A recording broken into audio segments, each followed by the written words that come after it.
Hello students, आज हम लोग इस वीडियो में डिस्कस करने वाले हैं जेईई मेन का जनवरी सेशन के केमिस्ट्री के जो सवाल पूछे गए हैं। तो आइए हम लोग बारी बारी से ये सभी सवालों को देखते हैं और याद रहे कि ये जितने भी सवाल हैं ये मेमोरी बेस्ड हैं। बच्चों ने एग्जाम दिया और वो क्वेश्चन हमें बताए हैं और उन क्वेश्चंस को हम लोग सॉल्व कर रहे हैं। तो शुरुआत करते हैं हम लोग अपने पहले क्वेश्चन से। तो क्वेश्चन है, how many of the following compounds have one lone pair in central atom. तो ये सवाल है केमिकल बॉन्डिंग का, हमें बारी बारी से सबका स्ट्रक्चर बना करके देखना पड़ेगा। तो ClF3 की अगर बात करते हैं हम लोग, तो ClF3 सबसे पहले अगर इसका हाइब्रिडाइजेशन हम लोग हाइब्रिडाइजेशन निकालेंगे तो देखेंगे कि ये sp3d है। मतलब इसका ज्योमेट्री कैसा है, इसका ज्योमेट्री आ रहा है हमारा ट्राइगोनल बाइपिरामिडल। तो जब शेप बनाएंगे तो 3 फ्लोरीन लग जाएगा एटम्स और 2 इस पे लोन पेयर्स हो जाएंगे। अगला XCO3 का हम लोग हाइब्रिडाइजेशन निकाल करके देखते हैं। इसका भी हाइब्रिडाइजेशन निकालेंगे, देखेंगे कि यहाँ पर जो तीनों ऑक्सीजन है वो जेनन से जुड़े हुए हैं डबल बॉन्ड से और जेनन पे एक लोन पेयर है। BRF5 की बात करते हैं तो BRF5 में भी इसका जो ज्योमेट्री है वो ऑक्टाहेड्रल है। ऑक्टाहेड्रल ज्योमेट्री है जिसमें 5 फ्लोरीन एटम जुड़े हुए हैं और एक इस पे लोन पेयर है। शेप इसका भले कह देंगे हम लोग ये स्क्वायर पिरामिडल है, लेकिन जब हम लोग इसकी ज्योमेट्री की बात करते हैं तो ये ऑक्टाहेड्रल ज्योमेट्री है। ये सब कैसे देखते हैं हम लोग, ये देखते हैं हाइब्रिडाइजेशन निकाल करके। XCF4 की बात करते हैं तो XCF4 भी ऑक्टाहेड्रल ज्योमेट्री है जिसमें जेनन पे 4 फ्लोरीन लगे रहेंगे और 2 यहां पर लोन पेयर। ओजोन की बात करते हैं तो ओजोन तो बहुत ही कॉमन सा है, बच्चों को ये स्ट्रक्चर ही याद होना चाहिए। ये कोऑर्डिनेट बॉन्ड से जुड़ा होता है, डबल बॉन्ड से जुड़ा होता है, ओ पे एक लोन पेयर होता है। NH3 की बात करें अगर तो NH3 का स्ट्रक्चर ज्योमेट्री उसका होता है टेट्राहेड्रल और उसका स्ट्रक्चर होता है पिरामिडल, जहां पर एक लोन पेयर है और ये तीनों हाइड्रोजन इससे जुड़े हुए हैं। तो सवाल क्या पूछा गया है कि कितने सारे ऐसे कंपाउंड हैं जिसमें सेंट्रल एटम पे बस एक लोन पेयर है। तो किन में दिख रहा है बच्चों, XCO3 में, BRF5 में, XCO3 में, BRF5 में, उसके अलावा ओजोन में और NH3 में। तो टोटल कितने में दिखा हम लोगों को, 4 में। तो इसका आंसर क्या हो जाएगा, 4। टोटल 4 ऐसे कंपाउंड्स हैं जहां पे सेंट्रल एटम पे एक लोन पेयर है। बढ़ते हैं हम लोग अपने अगले सवाल पे। अगला सवाल है, दिख रहा होगा, यह सवाल है केमिकल काइनेटिक्स का। दिया हुआ है कि इस रिएक्शन को देखें, इस रिएक्शन में इनिशियल कंसंट्रेशन N2O4 का 3 मोलर है, बाद में कंसंट्रेशन 2.75 हो गया है 30 सेकंड्स के बाद। तो पूछा जा रहा है कि what will be the rate of formation of NO2 during this interval. तो हम लोग जानते हैं रेट ऑफ अपीयरेंस ऑफ कोई सा भी रिएक्टेंट या प्रोडक्ट, रेट ऑफ अपीयरेंस या डिसअपीयरेंस क्या होता है, जो उसका स्टोइकोमेट्रिक कोफिशिएंट है उतना इनटू रेट ऑफ रिएक्शन। तो NO2 का स्टोइकोमेट्रिक कोफिशिएंट क्या है, 2, और रेट ऑफ रिएक्शन को लिख दे रहे हैं R से। तो बोलेंगे 2 टाइम्स रेट को निकालते हैं तो रेट कैसे निकलेगा, 3 - 2.75 डिवाइडेड बाई में 30। ऊपर में कंसंट्रेशन में चेंज और नीचे में टाइम। लेकिन ध्यान रहे आंसर पूछ रहा है, यूनिट क्या रखा है, मोल पर लीटर पर मिनट। ये तो सेकंड में आएगा ना, तो इसको मिनट में करने के लिए इंटू 60 हमें करना पड़ेगा। तो इसको सॉल्व करेंगे तो ये 2 टाइम्स 3 - 2.75 इंटू 4 कर देंगे तो आ जाएगा 1 mole litre inverse minute inverse. तो बच्चों ये सब बहुत ही आसान से क्वेश्चन है, उम्मीद करते हैं सभी बच्चों ने बहुत अच्छे से ये सभी क्वेश्चंस को बना दिया होगा क्योंकि सब बेसिक कॉन्सेप्ट्स पे हैं। बस जेईई मेन आपका यही चेक करता है कि आप कितने ज्यादा एक्यूरेट हैं और कितने अच्छे से फॉर्मूला और कॉन्सेप्ट्स को अप्लाई कर सकते हैं। अगला सवाल हमारा ऑर्गेनिक केमिस्ट्री से है। दिया हुआ है ये बेंजोल क्लोराइड है, इसमें H2PDBaSO4 ऐड करते हैं। तो पूछा जा रहा है कि इस रिएक्शन को क्या बोलते हैं। तो सभी बच्चों को याद होगा, ये इवन NCERT में भी दिया हुआ है कि जब ये रिएक्शन होता है तो क्या बनता है, ये बनाता है हमारा बेंजल्डिहाइड। और बेंजल्डिहाइड जब बनता है तो इस रिएक्शन को क्या बोलते हैं बाबू, इसको बोलते हैं बच्चों हम लोग रोवेनमन रिएक्शन। बहुत ही आसान सा सवाल। अगले सवाल पे बढ़ते हैं। KMnO4 शोज कलर, किस कारण से KMnO4 कलर शो करता है। तो याद रखना है डी एंड एफ ब्लॉक जब पढ़ते हैं तो KMnO4 और K2Cr2O7 के बारे में डिटेल में पढ़ना है और इन सब के बारे में बहुत अच्छे से आप सभी को याद रहना चाहिए इनका प्रॉपर्टीज और इनका कलर क्यों होता है। तो KMnO4 कलर होता है, कलर इस कारण से होता है LMCT शॉर्ट फॉर्म में बोलते हैं, जिसका मतलब होता है ligand to metal charge transfer. तो याद रखना है ligand to metal charge transfer. तो कौन सा ऑप्शन है वो ऑप्शन सी है। KMnO4 K2Cr2O7 के बारे में अगर याद रखेंगे हम लोग तो ये सब क्वेश्चन देख करके ही हम लोग डायरेक्ट टिक कर सकते हैं। KMnO4 कौन से कलर का होता है तो पर्पल कलर का होता है due to LMCT charge transfer. Charge transfer हमेशा लिगेंड टू मेटल होता है। बढ़ते हैं हम लोग अपने अगले सवाल की ओर। अगला सवाल दिख रहा है बहुत ही अच्छे से चैप्टर से है, चैप्टर का नाम है ionic equilibrium. The KSP of MgOH2 is this. 0.01 molar Mg+2 ions add करते हैं तो पूछा जा रहा है कि किस समय कौन सा pH होगा जब MgOH2 प्रेसिपिटेट करेगा। तो हम लोग जानते हैं MgOH2 टूटता है तो क्या देता है बच्चों Mg+2 और 2OH-। यहां पे दिया हुआ है उसका कंसंट्रेशन है 0.01 मोलर। अब हम लोग जानते हैं KSP जब हम लोग लिखेंगे तो KSP क्या लिख सकते हैं Mg+2 इंटू OH- का स्क्वायर। तो हम लोग जानते हैं कि प्रेसिपिटेशन कब शुरू होता है जब KIP KSP से जस्ट थोड़ा सा बड़ा होता है। तो लिमिटिंग कंडीशन क्या हो जाएगा KIP KSP के बराबर है। KIP जब KSP के बराबर होता है या उससे थोड़ा ज्यादा होता है तो प्रेसिपिटेशन शुरू हो जाता है। तो KSP की वैल्यू दे रखी है 1 × 10⁻12 Mg+2 0.01। यहां से हम लोग OH- का कंसंट्रेशन निकाल लेते हैं। OH- का कंसंट्रेशन कितना आ जाएगा 10⁻12 divided by 0.01 under root 10⁻5 molar. तो क्वेश्चन में क्या पूछा गया है कि किस pH पे होगा। तो OH- है 10⁻5 मोलर तो POH कितना हो जाएगा बच्चों, यह हो जाएगा -log 10⁻5 that is equal to 5। तो POH 5 है तो pH हम लोग जानते हैं 14 - POH करते हैं 14 - 5 कर देंगे तो कितना आ जाएगा बच्चों 9। तो आंसर होगा इसका 9। बस कॉन्सेप्ट क्लियर होना चाहिए, उनको अप्लाई करने आना चाहिए। जेईई मेन के सवाल चुटकियों में बचेंगे बच्चों, चुटकियों में ये सवाल बना सकते हैं। बेहद आसान से सवाल है बच्चों, देख लो क्या है क्वेश्चन में कि सी को ऐड करते हैं एक सॉल्यूशन में जिसमें ए और बी है। तो ए और बी पहले से है, अब उसमें एक सी और एलिमेंट ऐड हो गया तो टोटल कितने कंपोनेंट्स हो गए 3। तो किसी भी कंपोनेंट का मोल फ्रैक्शन निकालना होता है तो फॉर्मूला क्या होता है, जिस भी कंपोनेंट का मोल फ्रैक्शन निकाल रहे हैं उसका मोल ऊपर में और नीचे में सबका मोल। तो ये देख करके डायरेक्टली टिक कर देंगे, क्या हो जाएगा NC डिवाइडेड बाई में Na plus NB plus NC। बहुत आसान क्वेश्चन, ये सॉल्यूशन चैप्टर से था। अगला सवाल, in the given reaction A and B respectively are. Again दिख रहा है ना कि डी एंड एफ ब्लॉक का कितना इंपॉर्टेंस है। ये सब रिएक्शन डायरेक्ट एनसीईआरटी में दिए होते हैं। CrO2 plus Cl2 plus NaOH। तो क्या बनता है, रिएक्शन क्या होता है, मैं लिख ही दे रहा हूं अलग से। CrO2 Cl2 प्लस NaOH बनता है Na2CrO4 plus NaCl plus H2O। हम लोग जानते हैं कि ये Na2CrO4 का अगर रिएक्शन कराते हैं हम लोग H2O2 के साथ एसिडिक मीडियम में तो ये क्या बनाता है बच्चों, ये बनाता है बटरफ्लाई स्ट्रक्चर वाला ब्लू पेरोक्साइड। इसके बारे में हम लोग ऑक्सीडेशन स्टेट भी जब पढ़ते रहते हैं तब भी जानते हैं। तो हमारा आंसर क्या हो जाएगा, हमारा आंसर होगा इसके साथ और क्या बनेगा, इसके साथ बनेगा Na2SO4 प्लस H2O। तो हमारा आंसर क्या होगा, ए हो गया Na2CrO4 और बी हो गया CrO5। कौन सा ऑप्शन है, तो option A Na2CrO4 and CrO। बढ़ते हैं अगले सवाल की ओर। ये सवाल है कोऑर्डिनेशन कंपाउंड चैप्टर से। What is the structure of Mn2CO10। तो हम लोग जानते हैं ये एक मेटल कार्बोनाइल है, ये कैसे बना होता है, तो ये बना होता है Mn और Mn के बीच में बॉन्ड होता है और हर Mn पे 5-5 CO जुड़े होते हैं जो कि स्क्वायर पिरामिडल यूनिट्स हैं। तो इसको हम लोग जोड़ दे रहे हैं, ये सारे CO हैं, दिख रहा है, फार्मूला पे सेट हो गया।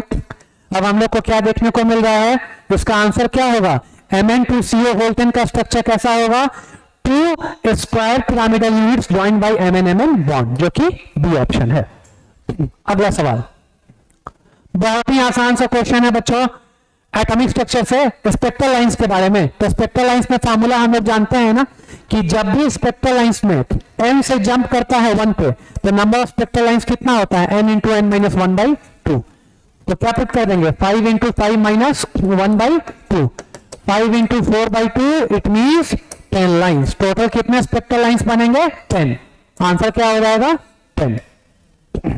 अगला सवाल थर्मोडायनेमिक्स, इनफैक्ट थर्मोकेमिस्ट्री का सवाल है, बहुत ही इंपॉर्टेंट चैप्टर है ये, इससे तो हर साल 2 से 3 सवाल जरूर आते हैं। What is the value of delta H in kilo joule पर मोल फॉर द गिवन रिएक्शन। ये है गिवन रिएक्शन, ये हमें लेकर के आना है और ये दोनों रिएक्शंस की मदद से। तो इनको कैसे बनाते हैं इन सारे सवालों को, हम लोग बारी बारी से खोजते हैं कि ये रिएक्टेंट प्रोडक्ट कहाँ है। तो 3C, इसका मतलब ये जो सेकेंड रिएक्शन है, इस सेकेंड रिएक्शन को हम लोगों को 3 टाइम्स मल्टीप्लाई करना पड़ेगा। फिर हमें क्या दिखता है, हमें चाहिए यहाँ पर Fe2O3, Fe2O3 चाहिए, और Fe2O3 कौन से रिएक्शन में है, फर्स्ट रिएक्शन में है, लेकिन वो किधर है, प्रोडक्ट साइड। चाहिए हमें रिएक्टेंट साइड, इट मींस इसको क्या करना पड़ेगा, रिवर्स करना पड़ेगा। तो हम लोग कहेंगे कि हमारा डेल्टा एच नॉट कैसे आएगा, ये डेल्टा एच नॉट कैसे आ जाएगा, ये आएगा पहले वाले को जैसे ही रिवर्स करेंगे तो वो 824 बन जाएगा, और ये दूसरे वाले को ट्रिपल टाइम्स कर दे रहे हैं, तो ट्रिपल टाइम्स करेंगे तो 3 टाइम्स माइनस 110, तो ये हो जाएगा 824 माइनस 330, सॉल्व करेंगे तो ये आएगा 494 किलो जूल। तो आंसर क्या हो जाएगा बच्चों, 494, याद रखेंगे। बढ़ते हैं अगले सवाल की ओर। Find final product of reaction given below. बहुत अच्छा, एकदम याद रखना है, एनसीईआरटी से जितने भी ऑर्गेनिक के रिएक्शन है, कन्वर्जन है, सब याद होने चाहिए। बहुत अच्छा सा सवाल। हम लोग क्या देख रहे हैं, जैसे ही इस ब्रोमो बेंजीन में हम लोग Mg ड्राई एथर करेंगे तो ये क्या यहाँ पर ऐड हो जाएगा, ये यहाँ पे ब्रोमीन की जगह ये बन जाएगा यहाँ पे MgBr। अब हम लोग क्या जानते हैं, सेकेंड कौन सा रिएजेंट ऐड किया गया है, CO2H+, तो ये बना लेगा बेंजोइक एसिड। और अब इसमें हम लोग ऐड करने जा रहे हैं NH3 से करके फिर हीट कर देते हैं तो ये बेंजामाइड हो जाएगा, CONH2 अमाइड ग्रुप आएगा। और फिर उसके बाद क्या करना है, Br2KOH, तो बनने वाला है NH2 यहां लग जाएगा, उसे ही बोलते हैं एनिलीन। कौन सा है वो ऑप्शन, ऑप्शन ए। बना लेंगे ऐसे सवाल। अगले सवाल की ओर आते हैं। The group number of onium, periodic table का ये सवाल है। हम लोग जानते हैं ओन का मतलब 1, अगेन ओन है, फिर 1, फिर ओन है 1। तो एटॉमिक नंबर क्या दे रखा है बच्चों, Z इज इक्वल टू 111। तो याद होगा हम लोग जब पढ़ा करते हैं क्लास में, तो Z जब भी 103 से ज्यादा होता है तो उसका ग्रुप नंबर आइडेंटिफाई करने का बड़ा अच्छा ट्रिक है कि उसके लास्ट 2 डिजिट्स देख लेते हैं। 111 के लास्ट 2 डिजिट कौन से हैं, 11, तो ग्रुप नंबर क्या हो जाएगा, 11। बहुत जल्दी से ये सवाल बन जाया करेंगे। उम्मीद है आप सभी बच्चों ने जेईई मेन के एग्जाम में बहुत जल्दी जल्दी इन सवाल को बिल्कुल सही बनाया होगा। आ जाते हैं, choose the correct option. Column 1 में मॉलिक्यूल दिया हुआ है, कॉलम 2 में शेप बताना है, तो हम लोग बहुत जल्दी बहुत अच्छे से बना लेते हैं सवाल को। BRF5 इसकी ज्योमेट्री होती है ऑक्टाहेड्रल और एक लोन पेयर है, तो इसका शेप हो गया स्क्वायर पिरामिडल। तो कुछ इस तरह का शेप होता है बच्चों इसका।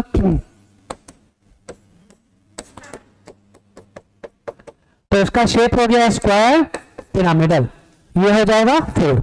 H2O तो हम लोग जानते हैं ना, ये बेंट शेप होता है। ये तो इतना कॉमन है कि सभी बच्चों को याद होना चाहिए। H2O हो गया बेंट शेप।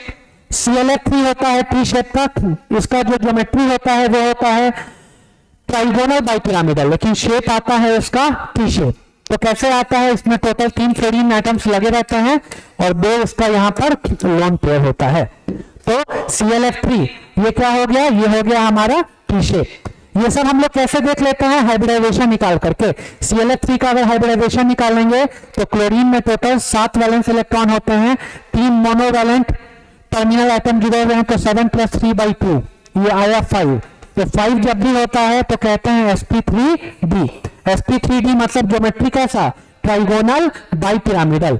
तो ट्राइगोनल बाइपिरामिडल में ये 3 हमने एटम्स लगा दिया और बाकी 2 लोन पेयर। तो ये देखने में शेप कैसा है? T shape. That's why ClF3 is T shape. और फिर SF4 निकाल लेते हैं, वो आता है सीशो।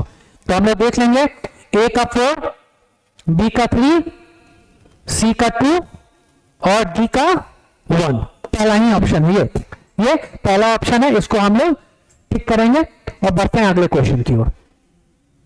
Find work done in following cyclic process in जूल। जूल में पूछा गया है बच्चों, हम लोग जानते हैं साइक्लिक प्रोसेस में वर्क डन कैसे निकलता है। साइक्लिक प्रोसेस में वर्क डन निकालने का बड़ा अच्छा तरीका है, हम लोग जानते हैं वर्क हमेशा होता है बराबर एरिया अंडर पीवी ग्राफ। तो एरिया देख लेते हैं, तो ये एरिया कितना होगा? ट्राइंगल है तो half into base into height, half into base into height. Base इसका कितना है? 30 माइनस 10 20 यूनिट्स, और हाइट भी कितना है? 30 माइनस 10 20 यूनिट्स। ये सॉल्व करेंगे तो आएगा 200। अब यूनिट्स को देख लेना है, यहां किलो पास्कल है, किलो पास्कल है तो 10 के पावर 3, और यहां पे डेसीमीटर क्यूब है, डेसीमीटर क्यूब को मीटर क्यूब में करते हैं तो 10 के पावर 3 से डिवाइड करते हैं। दोनों 10 का पावर 3 एक दूसरे को कैंसिल करेगा और ये आंसर आ जाएगा 200 जूल। बहुत आसान सा क्वेश्चन। थर्मोडायनेमिक्स से हमने देखा कि बहुत सारे क्वेश्चन पूछते हैं, बस केवल कॉन्सेप्ट पता हो, उसको अप्लाई करना है और बहुत आसानी से जेईई मेन का क्वेश्चन बना देना है। अगला सवाल, which of the following pair will be formed by the decomposition of KMnO4। KMnO4 बहुत ही इंपॉर्टेंट सा कंपाउंड है, इसके बारे में इसका रिएक्शंस पढ़ना बहुत जरूरी है। KMnO4 को जैसे ही हम लोग हीट करते हैं तो ये क्या देता है? NCERT का ही रिएक्शन है, याद कर लेना है। K2MnO4 plus MnO2 plus O2। तो देख लेते हैं किस ऑप्शन में ये दिया हुआ है, K2MnO4 और MnO2। बी ऑप्शन में, बी हो जाएगा आंसर। तो देखते हैं बच्चों हम लोग अपना अगला सवाल। ये सवाल है, in the following reactions find the product A and B। तो हम लोग जानते हैं जब Cl2 के साथ रिएक्शन होता है in the presence of light तो ये एलाइलिक सब्स्टिट्यूशन देता है। एलाइलिक सब्स्टिट्यूशन दे देगा, इसका मतलब क्या बनने वाला है? यहां पर Cl H के जगह सब्स्टिट्यूट हो जाएगा, और जब CCl4 के प्रेजेंस में ये होगा रिएक्शन तब उस समय एडिशन रिएक्शन होगा। तो B में क्या बनेगा? जो डबल बॉन्ड है वो हट करके दोनों जगह क्लोरीन ऐड हो जाएगा। तो A हो गया ये वाला और B हो गया ये वाला। तो हमारा आंसर क्या हो जाएगा? B option. बढ़ते हैं अगले सवाल की ओर। स्टेटमेंट टाइप है, स्टेटमेंट 1 दिया हुआ है, electronegativity of group 14 elements decreases from silicon to Pb। तो बच्चों हम लोग जानते हैं, जब हम लोग जानते हैं ग्रुप 14 में जाते हैं तो कार्बन के बाद सिलिकॉन आता है, उसके बाद जर्मेनियम, उसके बाद SN, तब Pb। तो जब हम लोग पी ब्लॉक पढ़ा करते हैं क्लास में तो उस समय नोट करते हैं ना कि SN और Pb में इलेक्ट्रोनिगेटिविटी घटता नहीं, उल्टा बढ़ जाता है। SN से ज्यादा इलेक्ट्रोनिगेटिव कौन है? Pb है। तो पहला वाला स्टेटमेंट क्या हो जाएगा? Wrong. Statement 2, group 14 has metals, metalloids and non metals. ये बिल्कुल सही है। हम लोग जानते हैं ना सिलिकॉन जर्मेनियम क्या होता है? मेटलॉइड। ये दोनों क्या होते हैं? मेटल्स। और ये हो गया नॉन मेटल। तो स्टेटमेंट 2 सही है और स्टेटमेंट 1 गलत है। तो कौन सा ऐसा ऑप्शन है जो बता रहा है statement 1 is incorrect and 2 is correct? D option. तो बहुत आसानी से बना लेंगे। पी ब्लॉक के सवाल एनसीईआरटी के डाटा को, एनसीईआरटी के पॉइंट्स को अगर याद रखेंगे तो कोई भी सवाल हो पी ब्लॉक का आसानी से बन जाता है। रेडॉक्स का बड़ा अच्छा सवाल है, balance the above reaction and find out the values of X Y Z and P. तो हम लोग देखते हैं यहां पे दो तरह का रिएक्शन हो रहा है ना। Cl2 से क्या बन रहा है? एक तो Cl माइनस, और दूसरा क्या हो रहा है? Cl2 से ही क्या बन रहा है हमारा? ClO minus. तो अगर हम लोग चेंज इन ऑक्सीडेशन नंबर से पहले बैलेंस कर लें तो चेंज इन ऑक्सीडेशन नंबर से बैलेंस करेंगे तो हम लोग को क्या लिखना पड़ेगा? हम लोग जानते हैं ना कि Cl2 से Cl माइनस में कितने का चेंज हो रहा है। अगर अलग अलग से लिखे हम लोग Cl2 से पहले 2Cl माइनस करना पड़ेगा और एक और बार क्या करना पड़ेगा? Cl2 से ClO माइनस। दोनों में हम लोग देख रहे हैं कितने कितने इलेक्ट्रॉन्स, यहां पे भी 2 लगा देंगे क्योंकि क्लोरीन को हम लोग को बैलेंस करना होगा ना। दोनों में दो इलेक्ट्रॉन्स का एक्सचेंज है ना। एक में ऑक्सीडेशन में लॉस ऑफ इलेक्ट्रॉन हो जाएगा 2 का और रिडक्शन में गेन ऑफ इलेक्ट्रॉन हो जाएगा। तो अगर चेंज इन ऑक्सीडेशन नंबर से हम लोग उसको ठीक से बैलेंस कर दें तो ये क्या बनेगा? Cl2 2 टाइम्स हो जाएगा। इधर क्या दिखेगा हमें? 2Cl माइनस, और क्या दिखेगा? 2ClO minus. अब ध्यान रहे ये कैसा मीडियम है? बेसिक मीडियम है। तो बेसिक मीडियम में अगर हम लोग O को बैलेंस करते हैं तो हमें क्या रिएक्शन मिलता है? क्या तरीका है O को बैलेंस करने का? तो राइट साइड में हमारे पास 2 ऑक्सीजन ज्यादा है, तो रूल क्या कहता है, जिधर जितना ऑक्सीजन ज्यादा उधर हम लोग क्या ऐड कर देते हैं, उतना ही H2O। तो यहां पे हम लोग क्या ऐड कर देंगे, यहां पर 2H2O ऐड कर देंगे, और इधर 2H2O अगर ऐड करते हैं तो इसके अपोजिट साइड में उसका double OH minus, 4 times OH minus. ये हुआ हमारा रिएक्शन।